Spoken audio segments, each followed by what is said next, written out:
When Germany launched Operation Barbarossa in June 1941, the northernmost sector of the campaign received less attention in planning circles, but carried immense strategic weight. The focus of this theater lay on Murmansk, the Soviet Union's vital Arctic port. As the only ice-free harbor in the far north, Murmansk was linked by rail to the Soviet interior, and soon became indispensable for Allied aid shipments once the Lend-Lease program began.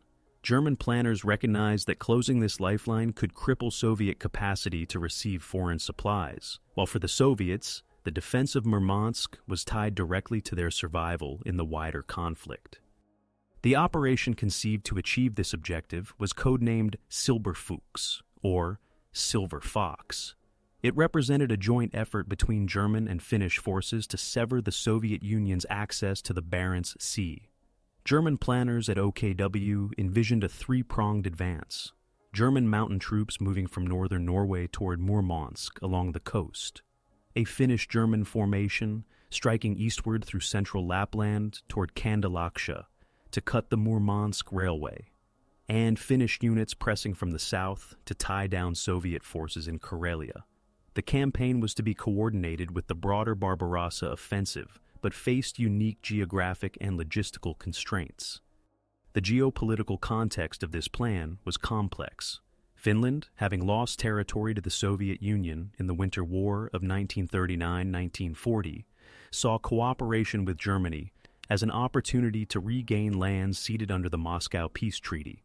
For the Germans, Finland offered both manpower and intimate knowledge of the Arctic terrain. By 1941, Finnish public sentiment strongly supported a continuation war against the Soviet Union, though Finnish leadership under Marshal Carl Gustaf Emil Mannerheim remained cautious about overcommitting resources to German plans. Germany's interests in the north extended beyond Murmansk itself. The region also contained the nickel mines of Petsamo, whose output was vital for German war industry. Securing this resource and protecting shipping lanes along the Norwegian coast were additional motivations for operations in the Arctic. Thus, the Murmansk offensive was not an isolated plan, but part of a broader contest for control of the far north, where natural resources, naval access, and military strategy converged. Soviet preparations in the region reflected both anticipation of conflict and the limitations of available forces. The Northern Front, later reorganized as the Karelian Front, was responsible for defending Murmansk, the Kandalaksha Axis, and Karelia. In June 1941, the Soviets had approximately 18,000 troops in the region, though many were spread thin across vast distances. The 14th Army guarded Murmansk and the approaches from Norway, while other formations defended the Karelian Isthmus and the White Sea coastline. The Soviet forces included regular rifle divisions, naval infantry units drawn from the Northern Fleet, and locally mobilized militia.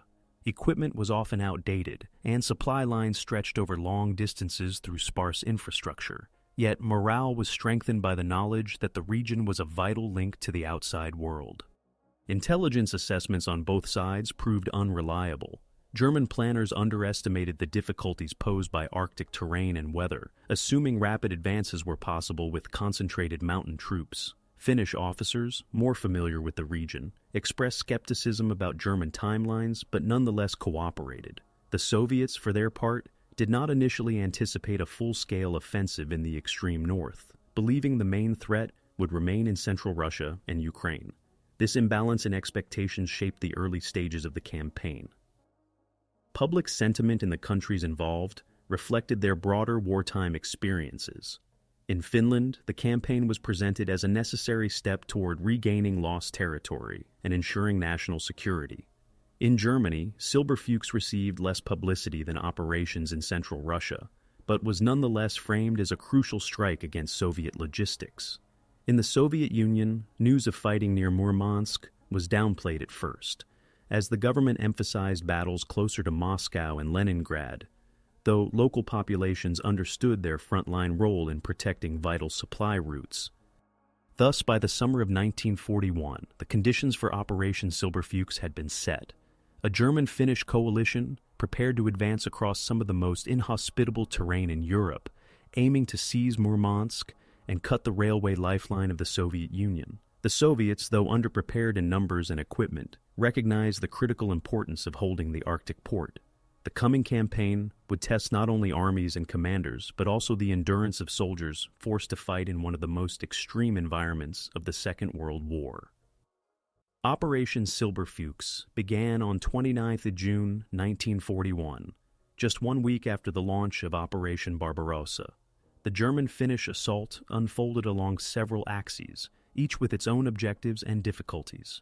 In the far north, German Mountain Corps Norway, commanded by General Edvard Dietl, advanced eastward from the Petsamo area in Norway toward Murmansk. This corps included the German 2nd and 3rd Mountain Divisions, numbering around 3,000 men, supported by artillery and Luftwaffe detachments.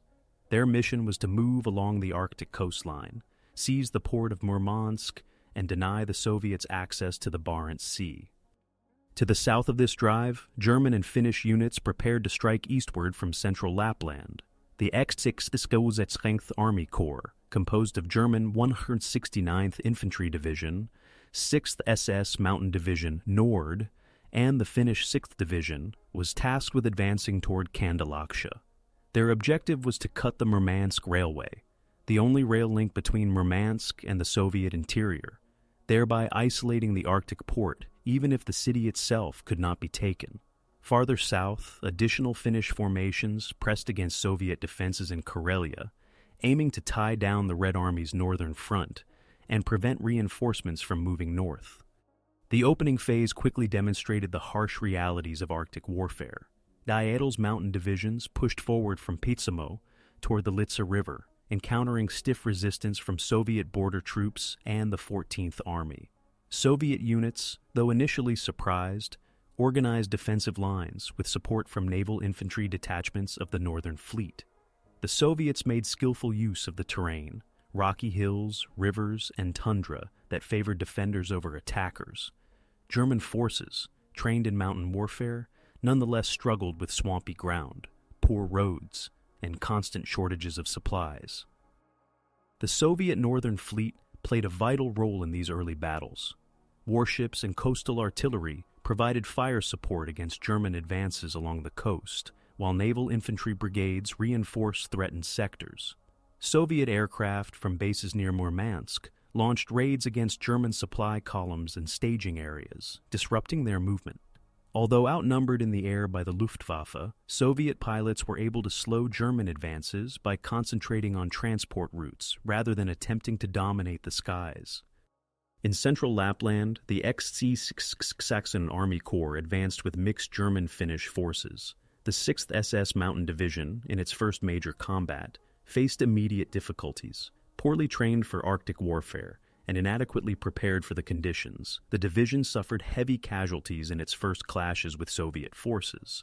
The German 169th Infantry Division, more experienced, pressed forward alongside Finnish units but met strong Soviet resistance along the rugged forests and lakes around Salla. Progress was measured in kilometers rather than tens of kilometers, and casualties mounted on both sides.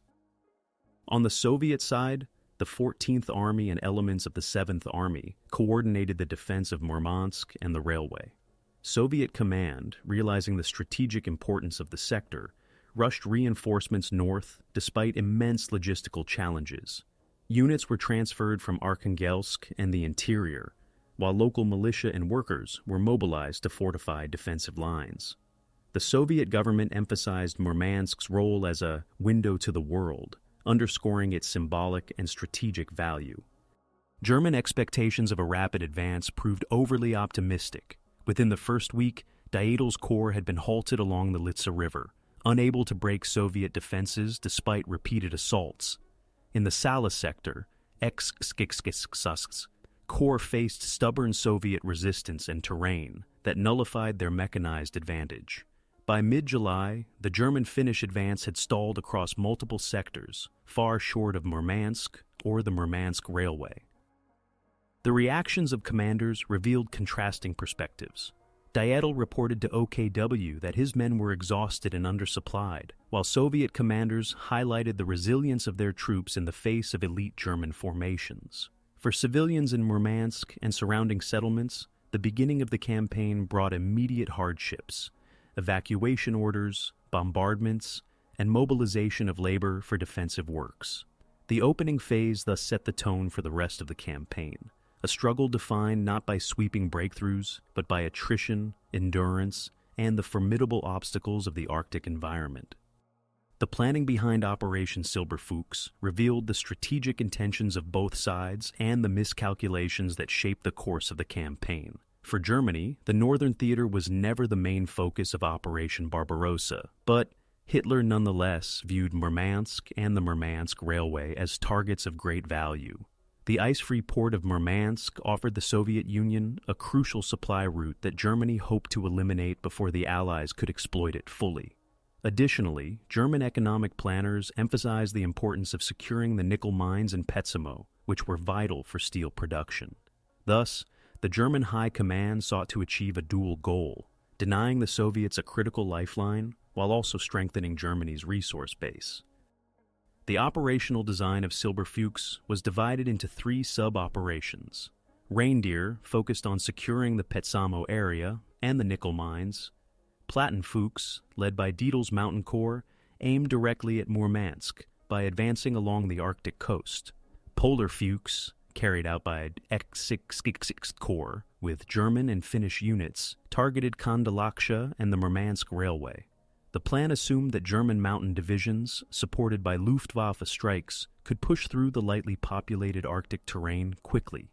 Time was considered critical, as German planners hoped to seize Murmansk before the onset of autumn weather or the arrival of Allied convoys. Logistics, however, presented formidable obstacles. Northern Norway had limited infrastructure, and supply routes depended heavily on narrow roads that became impassable during heavy rains or when subjected to Soviet air raids. German forces relied on long convoys of trucks and horse-drawn carts to move food, ammunition, and fuel, but these routes stretched hundreds of kilometers from bases in Tromsø and Kirkenes. The terrain of Lapland, dominated by forests, lakes, rivers, and tundra, allowed for little mechanized movement. Tanks and heavy artillery were nearly impossible to deploy effectively, leaving infantry and pack animals as the primary means of sustaining the advance. The Luftwaffe was tasked with both supporting ground troops and interdicting Soviet shipping in the Arctic Ocean. Although German aircraft inflicted losses on Soviet convoys and struck Murmansk itself, the Northern Fleet continued to operate effectively, protecting supply routes and contributing to the defense of the city. Soviet naval aviation, though smaller in numbers, was well positioned to disrupt German supply lines near the front, limiting the Luftwaffe's ability to focus entirely on offensive operations. The Finnish role in the planning was shaped by national interests distinct from Germany's. Finland had entered the Continuation War in June 1941 with the aim of regaining territory lost in the Winter War of 1939-1940, particularly Karelia and access to Lake Ladoga. Finnish leaders were willing to cooperate with Germany in northern operations, but remained cautious about committing too many troops to an offensive that did not directly serve Finland's territorial goals. Marshal Mannerheim emphasized the need to conserve Finnish strength and avoid overextension in the barren Arctic terrain. This caution limited the scale of Finnish involvement north of the Arctic Circle, compared to their offensives further south against Leningrad and Karelia. On the Soviet side, strategic objectives centered on holding Murmansk at all costs and keeping the railway open. The Stavka, recognizing the port's role as a link to the Allies, reinforced the northern front with additional rifle divisions and naval infantry brigades. Soviet logistics were also challenging, as supplies had to be brought from Arkhangelsk or across long stretches of sparsely developed territory. Yet the Soviets benefited from operating on interior lines. Murmansk was connected directly by rail to the south, allowing reinforcements to arrive more quickly than German planners had anticipated. Propaganda and morale played important roles on both sides. In Germany, the operation was portrayed as another swift strike that would cripple Soviet defenses, though it received less publicity than the advances on Moscow and Leningrad. In Finland, the campaign was presented to the public as part of the broader struggle to secure national borders. In the Soviet Union, the defense of Murmansk was framed as protecting the nation's northern gate, vital not only for military survival, but also for international solidarity. Newspapers and radio broadcasts emphasized the bravery of soldiers and civilians in resisting the Arctic offensive, bolstering morale in the remote region. Ultimately, the planning for Silberfuchs rested on faulty assumptions. German expectations of rapid progress underestimated the difficulties posed by geography, weather, and Soviet resistance. Finnish caution limited the scale of the offensive, and supply shortages hindered its execution. On the Soviet side, leadership correctly identified Murmansk's strategic value and concentrated sufficient forces to resist, though at high cost. The mismatch between German ambition and logistical reality would define the outcome of the campaign and ensure that the battle for Murmansk became a prolonged struggle rather than a quick victory. The first major clashes of Operation Silberfuchs unfolded in July 1941 as German and Finnish units attempted to break through Soviet defenses on two main axes, along the Arctic coast toward Murmansk and across the central Lapland front toward the Murmansk Railway. Both sectors saw intense fighting that highlighted the challenges of operating in the far north and the determination of the defenders to hold their ground. On the northern coastal front, General Eduard Dietl's Mountain Corps advanced from Petsamo toward the Litsa River, aiming to seize the key crossings that would open the road to Murmansk. The Corps fielded the 2nd and 3rd Mountain Divisions, supported by artillery and Luftwaffe detachments. Soviet defenders, primarily elements of the 14th Army, organized a defense in depth with the 14th Rifle Division, NKVD border guards, and detachments of the Northern Fleet's naval infantry. By 6th of July, German forces reached the Litsa River, but were halted by fierce resistance. Soviet troops used the natural barrier of the river, fortified with bunkers and machine gun nests, to repel repeated German assaults. For over a week, fighting centered around attempts to secure bridgeheads across the river. German infantry managed to establish several small lodgements, but counterattacks quickly pushed them back. By mid-July, Dietl's Corps had suffered thousands of casualties without breaking Soviet lines. The role of the Northern Fleet was decisive in these engagements. Warships and coastal batteries provided artillery support against German attempts to cross the Litsa. Naval infantry rushed to the front, bolstered Soviet defenses, and launched counterattacks. Soviet aircraft based near Murmansk attacked German supply columns and troop concentrations, complicating efforts to bring forward reinforcements and equipment. German accounts noted the unusual situation of mountain troops, trained for alpine warfare, fighting in swampy tundra with constant harassment from naval gunfire. In central Lapland, Dexisksks Corps under General Hans Feige, composed of the German 169th Infantry Division, the 6th SS Mountain Division, Nord, and the Finnish 6th Division, launched its advance eastward from Salla. The terrain consisted of dense forests, lakes, and marshes that hindered movement and limited the use of mechanized units. The Soviet 122nd Rifle Division and supporting units held defensive positions along the road to Kandalaksha, resisting strongly. The 6th SS Mountain Division, inexperienced and poorly prepared for Arctic warfare, quickly faltered. In its first major combat, the division suffered heavy casualties from ambushes, artillery fire, and counterattacks. Entire battalions were disorganized, forcing German commanders to rely more heavily on the Finnish 6th Division and the veteran 169th Infantry Division to sustain the offensive. The battles around Salla were marked by constant back-and-forth fighting. Soviet defenders withdrew slowly, conducting delaying actions and counterattacks to inflict maximum losses. German and Finnish troops captured Salla in early July, but subsequent attempts to advance eastward bogged down. The Soviets reinforced their positions along the Tunsa River, establishing a new line that effectively checked the German-Finnish advance. Air support from both sides intensified the fighting. The Luftwaffe launched raids on Soviet positions and attempted to disrupt rail traffic along the Murmansk line, while Soviet aircraft focused on German supply depots and roads, taking advantage of the thin network of routes through Lapland. Civilians in the region were directly affected by these early battles. In Finland, local populations were mobilized to support logistical operations, building roads, carrying supplies, and evacuating areas near the front. On the Soviet side, Murmansk and Kandalaksha were subjected to repeated air raids. Workers were pressed into building fortifications and shelters, while children and the elderly were evacuated inland. The presence of naval bases and industrial facilities near Murmansk made the city a frequent target for German bombers, which caused extensive damage to infrastructure but failed to halt its functioning as a supply hub. Morale among troops reflected the contrasting conditions of the battle. German mountain soldiers, despite their training, found the environment alien and the opposition stronger than expected. Finnish troops were more accustomed to the terrain and adapted better, but they too encountered the limits of endurance in swampy forests under constant Soviet fire. Soviet defenders, though suffering heavy casualties, drew confidence from their ability to halt the invaders along critical defensive lines.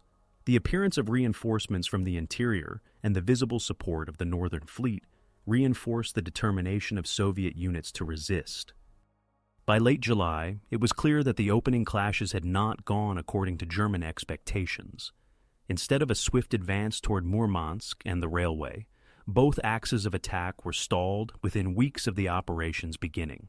The Soviets had held the line at the Litsa River in the north and along the Tunsa sector in central Lapland, preventing any decisive breakthrough.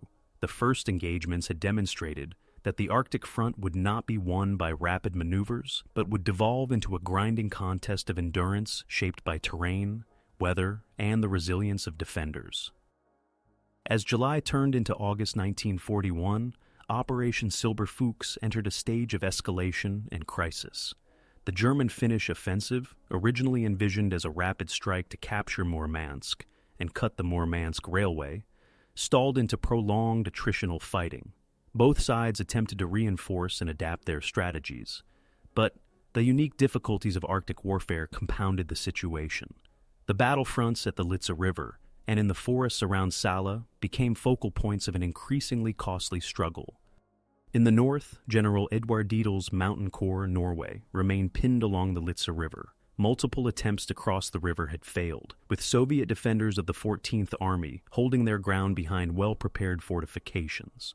The Germans escalated their efforts with concentrated artillery bombardments and Luftwaffe strikes, hoping to break Soviet resistance. Yet the terrain blunted these advantages. Swamps absorbed artillery shells, and air raids often scattered rather than destroyed Soviet positions. Reinforced by naval infantry and local militia, the Soviets counterattacked repeatedly, driving German troops back from temporary bridgeheads. By early August, the Mountain Corps had suffered thousands of casualties and was increasingly stretched thin. Ammunition and food shortages plagued the front, with long supply lines from Norway vulnerable to Soviet air attacks. In the central Lapland sector, the situation was equally critical. X-6 Corps, composed of German and Finnish forces, had captured Salla but failed to push further toward Kandalaksha.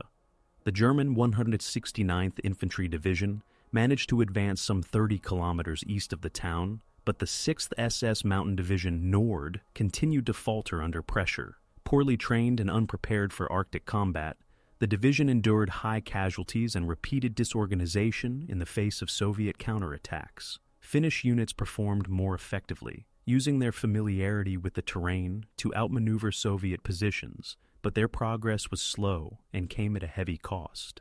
By mid-August, Soviet reinforcements, including the 88th Rifle Division, had stabilized the front, halting the advance toward the Murmansk railway. Both sides increased their deployments in an attempt to break the deadlock. The Germans brought forward additional artillery and attempted to improve logistical routes through Lapland by constructing new roads and using pack animals to transport supplies. The Luftwaffe intensified bombing raids against Murmansk and the railway, aiming to disrupt Soviet logistics directly. Murmansk was struck repeatedly, with bombs destroying warehouses, port facilities, and civilian neighborhoods. Yet the port remained operational, repaired quickly by Soviet workers who labored under fire. Allied convoys had not yet begun in large numbers, but the city's continued function highlighted the limits of German air power in completely shutting down the Soviet supply line. The Soviets, meanwhile, poured reinforcements into the northern front. By August, the 14th Army had been strengthened with additional rifle divisions naval infantry brigades, and artillery units. Supplies arrived via the Murmansk railway, which remained intact despite Luftwaffe raids. Soviet commanders prioritized holding Murmansk as a lifeline for future Allied aid, recognizing its role in sustaining long-term resistance. The harsh terrain, which made offensive operations difficult, favored their defensive strategy. Soviet troops dug extensive trench systems, constructed bunkers, and used natural features like rivers and ridges to reinforce their positions. Civilian populations endured escalating hardships during this phase. In Murmansk, repeated bombings destroyed housing and infrastructure, forcing thousands into makeshift shelters. Civilians were mobilized to assist in defensive works, digging trenches and repairing damage from air raids. In Finland, the burden of sustaining German forces fell heavily on local communities, which provided labor and resources for road construction and supply transport. Food shortages became common in the region, as both armies requisitioned supplies. Internationally, the fighting in the far north attracted limited attention compared to the dramatic battles unfolding around Smolensk, Leningrad, and Kiev. However, the British government closely monitored events, recognizing Murmansk's potential role as a supply port once Arctic convoys began. German failure to secure the city was already raising questions in Berlin about the allocation of resources to a theater that yielded little progress despite considerable effort. By late August 1941, the escalation of the campaign made its limitations clear. German and Finnish forces had advanced only modest distances, at the cost of significant casualties. Soviet defenses remained intact, Murmansk still functioned as a port, and the railway line to the interior had not been cut. The offensive was losing momentum, and commanders on both sides recognized that the conflict in the Arctic would not be decided quickly. Instead, it was becoming a protracted struggle of endurance where terrain, weather, and logistics were as decisive as the fighting itself. By September 1941, Operation Silberfuchs had reached its peak intensity. The German and Finnish high commands pressed for decisive gains in the far north, but the campaign had already revealed the extreme limitations imposed by terrain, weather, and the strength of Soviet resistance. What followed in the late summer and early autumn was a period of the heaviest fighting along the Arctic front, marked by major attempts to break Soviet lines, concentrated air campaigns, and immense human strain on all sides. On the Arctic coast, General Edward Dietl's Mountain Corps Norway remained focused on crossing the Litsa River and advancing toward Murmansk. By early September, after weeks of failed assaults, Dietl launched another large-scale attempt. The 3rd Mountain Division spearheaded the operation, supported by the 2nd Mountain Division and reinforced artillery units. Engineers constructed makeshift bridges under constant Soviet fire, while Luftwaffe squadrons bombarded Soviet positions to soften defenses. For several days, the Germans managed to establish small bridgeheads across the river. But Soviet counterattacks, spearheaded by naval infantry brigades, quickly eliminated them. Soviet artillery, positioned on commanding heights, made every German crossing attempt extremely costly. By mid-September, German casualties in the Litsa sector exceeded 5,000, and morale among mountain troops began to falter. The failure to cross the river underscored the impossibility of achieving a rapid breakthrough. In central Lapland, the XX-66 Corps intensified efforts to push toward Kandalaksha and the Murmansk Railway. The German 169th Infantry Division and Finnish 6th Division attempted coordinated offensives eastward, while the 6th SS Mountain Division, Nord, reorganized after heavy losses in July, was reintroduced to the fighting. Between August and October, the Corps launched multiple assaults across the swamps and forests near the Tunsa River. Fighting was fierce but indecisive. Soviet reinforcements, including the 88th and 186th Rifle Divisions, stabilized the line, supported by strong defensive positions constructed during August. Although the Germans advanced some 20-30 kilometers beyond Sala, they never reached the Murmansk Railway. The Soviet defenses, layered in depth and manned by fresh troops, absorbed the pressure while inflicting steady casualties on German and Finnish attackers. The Luftwaffe conducted one of its most concentrated Arctic air campaigns during this phase. Between July and October 1941, Murmansk was bombed more than 400 times, making it one of the most heavily bombed Soviet cities in the early war. German aircraft destroyed port warehouses, rail yards, and oil depots. Entire residential districts were leveled, and thousands of civilians were killed or wounded. Despite the destruction, Murmansk continued to function. Soviet workers and civilians repaired the port facilities after each raid, while ships of the Northern Fleet and supply convoys continued to unload cargo.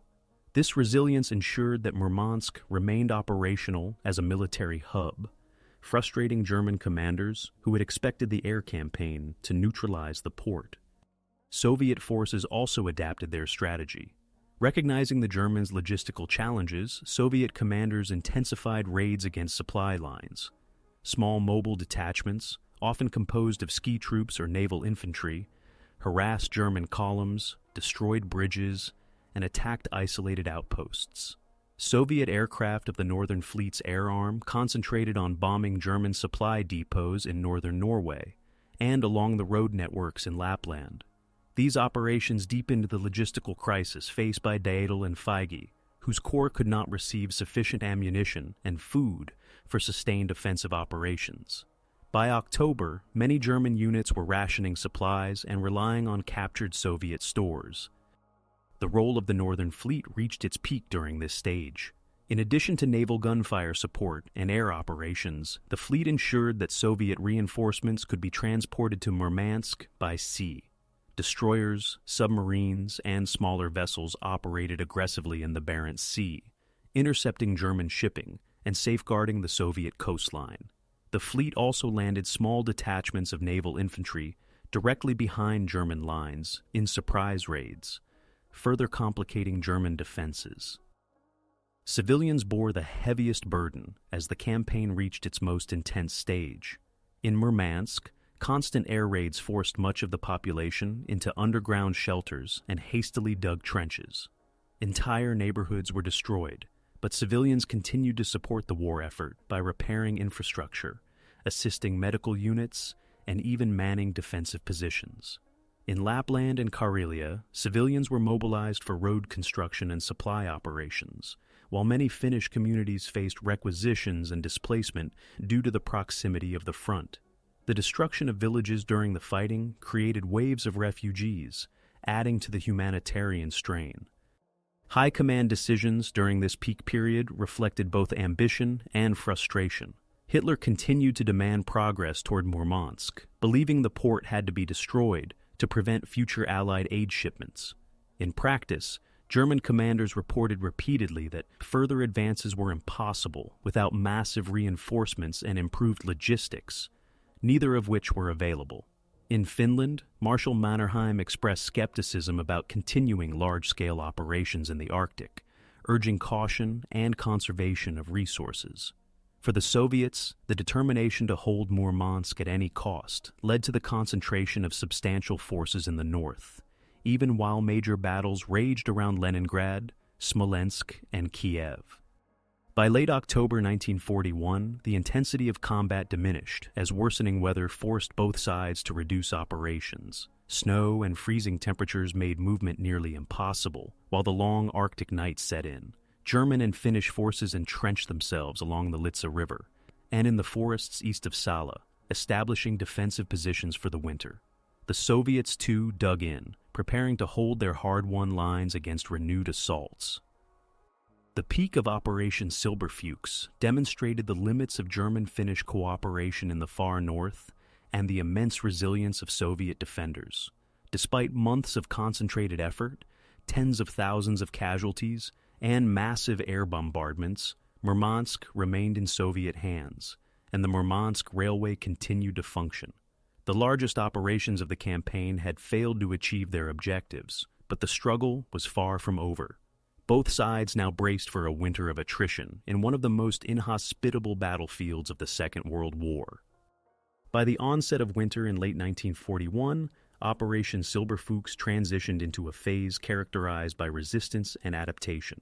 The German-Finnish coalition had failed to achieve its primary objectives. Murmansk remained in Soviet hands, and the Murmansk Railway continued to function. With the prospect of renewed offensives delayed until the following year, both sides settled into entrenched positions, making adjustments to survive and continue the struggle in the Arctic environment. For German forces, adaptation was both tactical and logistical. Dietl's Mountain Corps, entrenched along the Litsa River, constructed bunkers, dugouts, and defensive belts designed to withstand Soviet counterattacks and the extreme cold. Soldiers relied on improvised winter clothing, often supplemented by locally obtained materials, as German supplies of Arctic gear were inadequate. In central Lapland, corps built fortified lines east of Sala, consolidating what limited territorial gains had been made. The 6th SS Mountain Division, Nord, severely weakened by earlier failures, was reorganized and retrained as commanders sought to rebuild its combat effectiveness. The Germans also increased reliance on Finnish infrastructure and experience, using reindeer and sledges for transport, where trucks and horses could not operate. Finnish forces, accustomed to Arctic conditions, adapted more readily. The Finnish 6th Division and supporting units used ski patrols and mobile detachments to monitor front lines, conduct reconnaissance, and launch raids against Soviet positions. Their familiarity with the forests and tundra allowed them to sustain operations with fewer logistical difficulties than their German counterparts. However, political considerations also influenced Finnish adaptation. Marshal Mannerheim, concerned about overextension, limited Finnish participation in further offensive operations north of the Arctic Circle, insisting on a primarily defensive posture once initial advances had stalled. The Soviets, meanwhile, displayed remarkable resilience in the face of continuous pressure. The 14th Army, supported by naval infantry and Northern Fleet detachments, strengthened defensive lines along the Litsa River with trenches, minefields, and bunkers. Soviet troops adapted to the environment by building winter shelters, using white camouflage, and employing ski battalions for mobility. Reinforcements continued to arrive via the Murmansk Railway, which, despite Luftwaffe raids, remained operational throughout the winter. The railway's survival became a symbol of Soviet endurance, ensuring a steady flow of men, equipment, and supplies to the front. Soviet resistance also took irregular forms. Partisan detachments, composed of local civilians and soldiers cut off during earlier fighting, increased their activity in the forests of Karelia and Lapland. These groups sabotaged German supply lines, destroyed bridges, and ambushed patrols. While small in scale, such actions forced the Germans to divert manpower to rear area security, further straining limited resources. In Murmansk, civilians adapted by living in shelters and bunkers, repairing infrastructure under fire, and supporting the war effort through constant labor. The city, though scarred by air raids, became a symbol of defiance. Psychological strain weighed heavily on all participants. German troops, unprepared for the Arctic climate, suffered from frostbite, malnutrition, and exhaustion. Reports from Dietl's Corps indicate that non-combat losses due to weather equaled or exceeded those from combat. Finnish soldiers endured similar conditions, but were better equipped by prior experience of winter warfare. Soviet troops, though also suffering from the harsh climate, derived morale from defending home territory and from the visible success of keeping Murmansk unconquered. Propaganda on both sides emphasized endurance. German statements praised the front of ice and the fire, while Soviet broadcasts lauded the defenders of the Polar Gate. Innovation became a necessity in this environment. Both sides experimented with camouflage, transport methods, and medical practices suited to Arctic warfare. German engineers attempted to build wooden roads across swamps and tundra, while Soviets developed portable stoves and insulated shelters to sustain frontline troops. Ski troops, especially among the Finns and Soviets, demonstrated the effectiveness of mobility in deep snow, shaping tactics that differed markedly from those used in other theaters of the war. By the end of 1941, the Arctic front had settled into a static stalemate. The Germans and Finns held their positions without achieving decisive breakthroughs, while the Soviets maintained control of Murmansk and the railway. Resistance continued in the form of raids, bombardments, and localized counterattacks, but no side could mount a large-scale offensive in the depths of winter. The adaptation of armies, commanders, and civilians alike ensured that the front remained active despite the extreme conditions.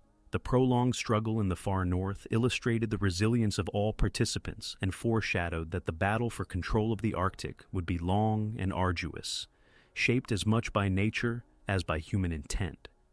The turning point of Operation Silberfuchs came in the final months of 1941, when it became clear that the German-Finnish offensive could not achieve its strategic goals.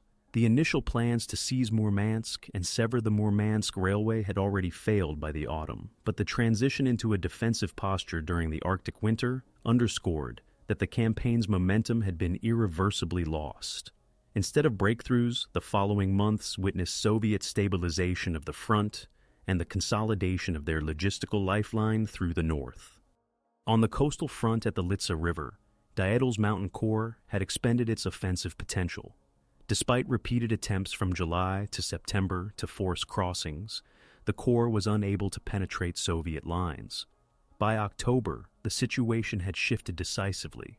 The Soviets not only held the river, but launched limited counteroffensives to push German troops back from their forward positions.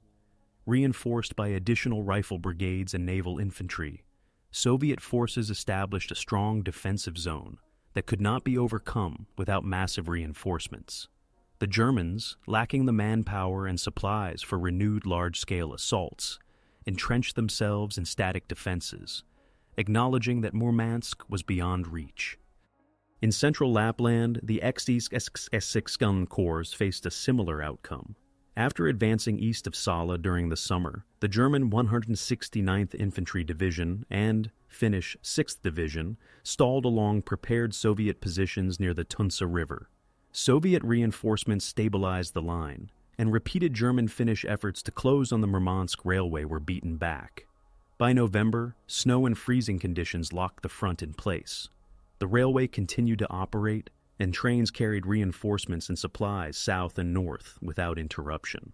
This fact alone marked the decisive failure of Silberfuchs, as the primary strategic objective, to sever the railway, remained unachieved. Air operations highlighted the shift in momentum. German bombers had inflicted heavy damage on Murmansk during the summer, but by late 1941, the city's port remained functional, and Soviet anti-aircraft defenses had grown stronger. Soviet aviation, operating from Murmansk and Arkhangelsk, increased raids against German supply depots in Norway and along the roads of Lapland. The Luftwaffe could no longer dominate the skies as it had earlier, and attrition of aircraft in the harsh Arctic climate further limited German air strength. The balance of air power, while still favoring the Germans in numbers, no longer translated into decisive operational effects. The Soviet Northern Fleet also exploited this turning point. With Murmansk secured, the fleet could support defensive operations on land, while also preparing for the arrival of Allied convoys. Submarines and destroyers disrupted German shipping in the Barents Sea, forcing the Germans to commit naval assets to convoy protection and stretching their already limited resources in the north. The survival of Murmansk meant that by the end of 1941, the Soviet Union could look forward to sustained support from Britain, and soon, the United States through the Arctic route. For German and Finnish soldiers, the turning point was felt in daily conditions. Offensive momentum gave way to defensive survival. Troops endured Arctic nights, severe frostbite, and constant shortages of supplies. German mountain troops, trained for alpine conditions, were ill-suited to the endless tundra and extreme cold, while Finnish soldiers, though better adapted, questioned the strategic logic of continuing costly operations far from Finland's immediate objectives. Reports of declining morale circulated among both forces.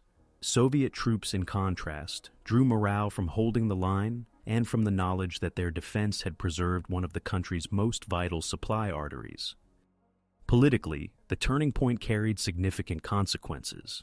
In Berlin, frustration with the lack of progress in the Arctic coincided with growing concerns over the stalled offensive against Moscow. Hitler and the OKW shifted attention away from Murmansk, effectively relegating the Arctic theater to secondary importance. In Helsinki, Marshal Mannerheim reaffirmed his cautious stance, limiting further Finnish participation in offensives beyond the positions already reached. For Stalin and the Soviet leadership, the defense of Murmansk became a success story amid the disasters of 1941, proof that Soviet forces could withstand German offensives even in the harshest conditions. By December 1941, the failure of Operation Silberfuchs was unmistakable. German and Finnish forces held small territorial gains, but had not captured Murmansk, had not cut the Murmansk railway, and had not eliminated Soviet naval power in the north. The Soviets had secured their Arctic lifeline, allowing them to prepare for Allied convoys that would soon become critical to the war effort. The turning point of the campaign lay not in a dramatic battle or a sudden collapse, but in the slow realization that the offensive had exhausted itself against resilient defenders and unforgiving terrain. From this point onward, the Arctic front became a static line, defined by attrition rather than conquest, and the German dream of cutting the Soviet North faded permanently. By the beginning of 1942, the German-Finnish offensive in the far north had effectively ended, and what followed was the long aftermath of Operation Silberfuchs. The failure to achieve its objectives had immediate military consequences, but it also reshaped the broader dynamics of the war in the Arctic region. What had begun as a bold attempt to seize Murmansk and sever the railway line to the Soviet interior concluded with both sides locked into static positions that would remain largely unchanged for the rest of the conflict. For the Germans, the aftermath meant consolidating defensive positions. Mountain Corps Norway, entrenched along the Litsa River line, shifted its mission from offense to holding ground.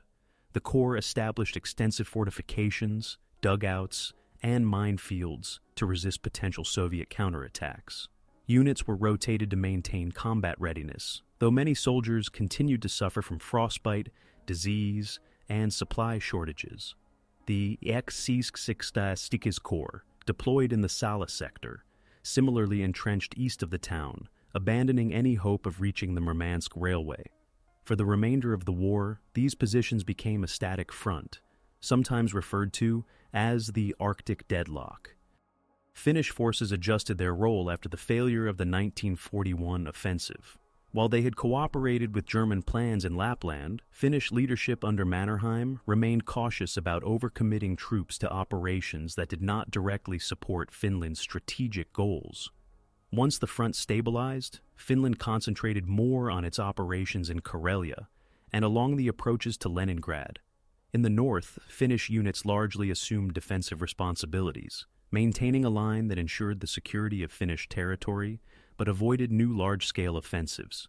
This shift highlighted the divergence between German and Finnish objectives, which became increasingly apparent as the war dragged on.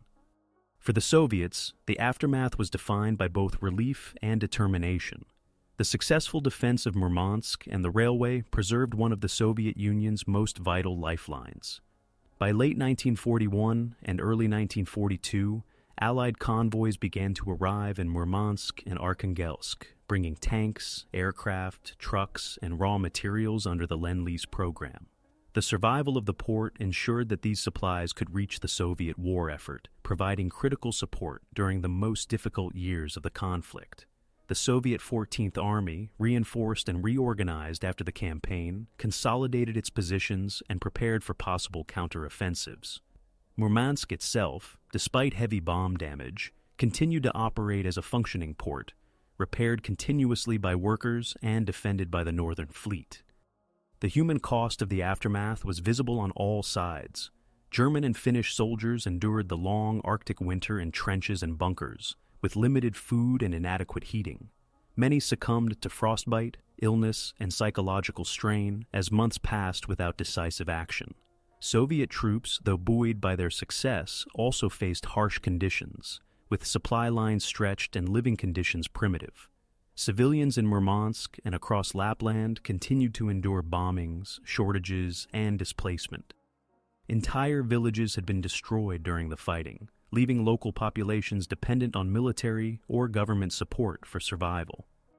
Internationally, the outcome of Operation Silberfuchs influenced broader strategic calculations. In Berlin, the failure to capture Murmansk was seen as a missed opportunity to cripple Soviet supply capacity. Hitler and the OKW gradually deprioritized the Arctic front, allocating resources instead to renewed offensives in central and southern Russia.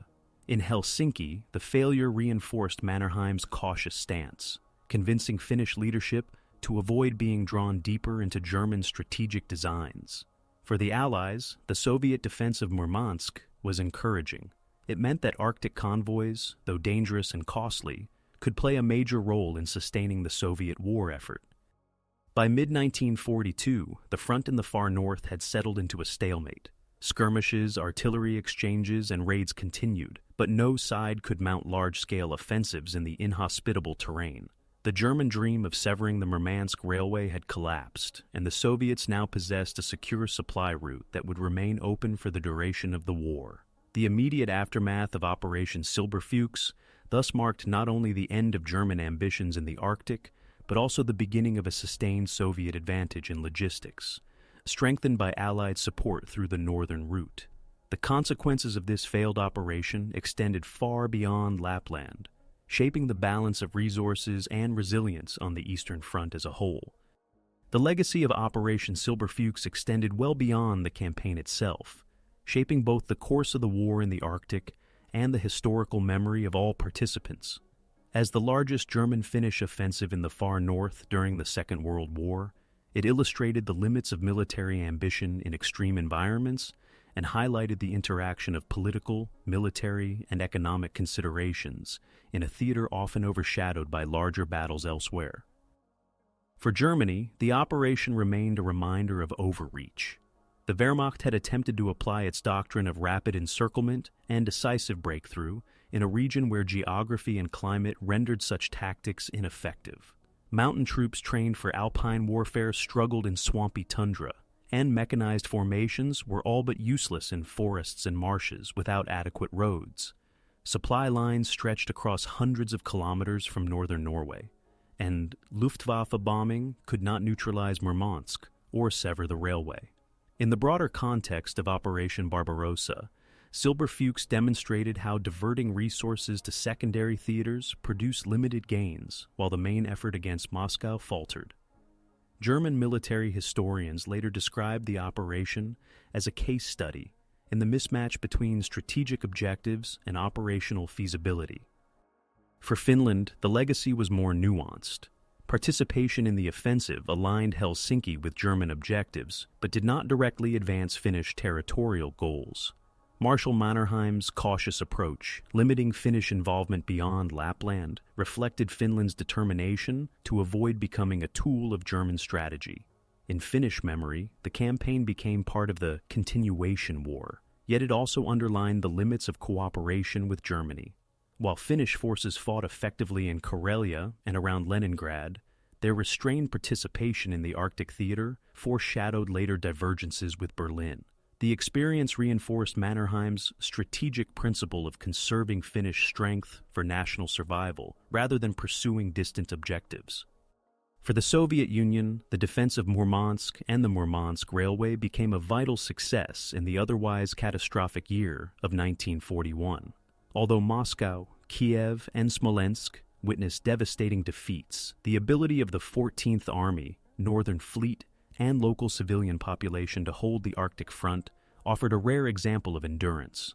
Murmansk became not only a symbol of resilience, but also a lifeline. Through this port, and Arkhangelsk, farther east, Lend-Lease supplies began to flow in increasing volume. Between 1941 and 1945, more than 4 million tons of cargo would pass through the Arctic route, including aircraft, tanks, trucks, raw materials, and foodstuffs. The preservation of Murmansk ensured that this supply line remained open, directly strengthening the Soviet war effort. The civilian legacy was marked by devastation and adaptation. Murmansk was one of the most heavily bombed Soviet cities during the war, with over 400 raids in 1941 alone. Much of the city was destroyed, yet its port continued to function, repaired daily by workers and supported by volunteers. In Lapland and northern Karelia, civilians faced displacement, destruction of villages, and the hardships of military requisitioning. The scars of these experiences remain long after the front stabilized, shaping regional memory of the war. In the post-war period, the Arctic front received less attention than the great battles of Stalingrad, Kursk, or Leningrad.